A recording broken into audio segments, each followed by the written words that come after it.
Supreme court practice and procedure act case में full court की कार्रवाई बराह रास्त नशर होने का इम्कान है, जिसके लिए तैयारियां मुकम्मल कर ली गई हैं। सुप्रीम कोर्ट में चीफ जस्टिस पाकिस्तान जस्टिस काजी फायज ईसा की सरबराही में फुल कोर्ट इजलास हुआ, जिसमें अदालत उज़्मा के तमाम जजेस मौजूद थे। इजलास में supreme court practice and procedure act case में फुल कोर्ट की कार्रवाई बराह रास्त दिखाने से मुतालिक फैसला होगा। कार्रवाई बराह रास्त दिखाने के लिए तैयारियां मुकम्मल कर ली गई हैं। पीटीवी को इंतजामात मुकम्मल करने की हिदायत कर दी गई हैं। तकनीकी पहलुओं का जायजा लेने के लिए पीटीवी के वफ्द ने सुप्रीम कोर्ट का दौरा भी किया था।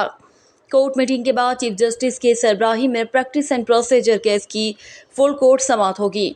याद रहे, साबिक चीफ जस्टिस उमर अता बंदयाल की सरबराही में 8 रुकनी लार्जर बेंच ने प्रैक्टिस एंड प्रोसीजर केस में हुक्म इम्तना दिया था। जस्टिस काजी फायज ईसा ने कई माह से मौक़िफ़ अख्तियार कर रखा था कि जब तक प्रैक्टिस एंड प्रोसीजर एक्ट का फैसला नहीं होता वो किसी बेंच का हिस्सा नहीं बनेंगे। उन्होंने इस बात का इज़हार खुसूसी अदालतों के क़याम से मुतालिक केस के बेंच से अलहदा होते वक्त भी किया था। तहरीक इंसाफ के रहनुमा अली मोहम्मद खान ने कहा है कि परवेज़ खटक तकब्बुर की बातें ना करें, चेयरमैन पीटीआई की वजह से उनको मुकाम मिला। निजी न्यूज़ के प्रोग्राम में गुफ्तगू करते हुए अली मोहम्मद खान ने कहा कि परवेज़ खटक चेयरमैन पीटीआई के बगैर नौशहरा में भी वोट नहीं ले सकते। वो चेयरमैन पीटीआई की वजह से वज़ीर आला बने थे। आफ्ताब शेरपाओ की हुकूमत में परवेज़ खटक कोई कभी ढंग की वजारत नहीं मिली। परवेज़ खटक तकब्बुर की बातें ना करें, चेयरमैन पीटीआई की वजह से उनको मकाम मिला। उन्होंने कहा कि चीफ जस्टिस काजी फायज ईसा को मुबारकबाद पेश करते हैं। उम्मीद है कानून की हुक्मरानी एहसास तहफ़्फ़ुज़ पैदा होगा। सियासी असीरान के लिए इंसाफ की तवक्को करता हूँ। मुल्क का बड़ा लीडर इस वक्त अटक जेल में कैद है। मुतादिद ख़वातीन जेलों में हैं। उम्मीद है मसाइल हल होंगे। सबको बैठ कर मुल्क के मुस्तकबिल का फ़ैसला करना होगा।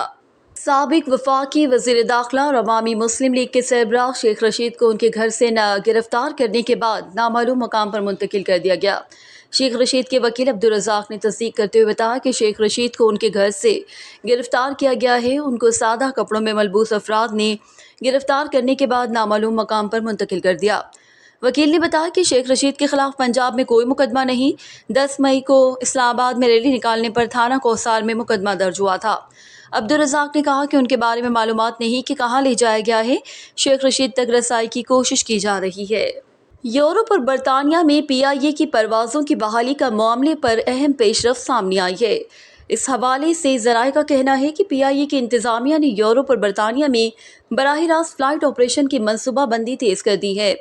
तर्जुमान पीआईए के मुताबिक यूरोपीय यूनियन एविएशन और बरतानवी महकमा ट्रांसपोर्ट DFT की ऑडिट रिपोर्ट में कामयाबी का यकीन है। पीआईए ने बरतानिया और यूरोपीय मुल्कों के फ्लाइट ऑपरेशन की मनसूबाबंदी शुरू कर दी। ज़राए पीटीआई का कहना है कि उम्मीद है कि दिसंबर तक यूरोपीय यूनियन एविएशन एजेंसी और बरतानिया के CAA सेफ्टी ऑडिट में पीआईए की बहाली का ग्रीन सिग्नल दे देंगे। यूरोपीय यूनियन नवंबर और बरतानिया की टीमें आइंदा माह अक्टूबर में पाकिस्तान आकर पीआईए और CAA का सेफ्टी ऑडिट करेंगी।